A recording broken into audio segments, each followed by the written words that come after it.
The Victorian government is under pressure to match the opposition's pledge to extend the metro train line to Melbourne's booming southeast. Live to Holly Edwards-Smith. Holly, the coalition has made another rail extension announcement today. What are the details?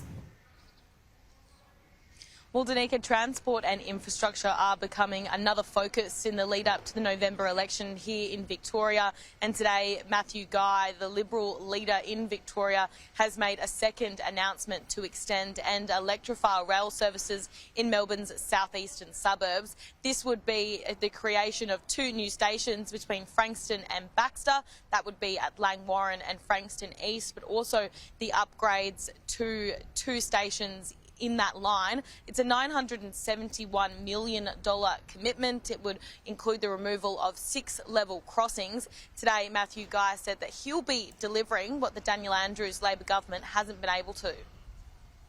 The Andrews government's had 8 years in office to do this project. It's not something that is just turned up. It's been discussed for a long time, for all of those 8 years. They haven't done anything on it. Just like they haven't extended the electrification to Melton, like what was promised.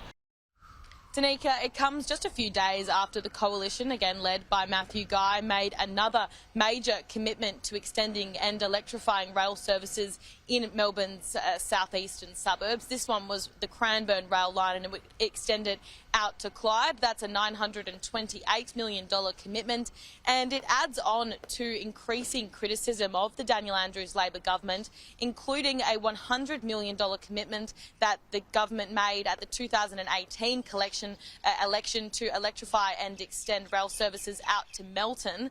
On Thursday, with the Deputy Premier Jacinta Allen, the Premier Daniel Andrews did announce a pledge of $650 million to upgrading services in Melton, including the removal of 4 major level crossings there. But commuters in Melbourne's east are becoming increasingly frustrated with services out there and say that more needs to be done, that the services really need to be electrified. As I mentioned, transport and infrastructure really is becoming a key focus in the lead up to the election on November 26, less than 50 days away.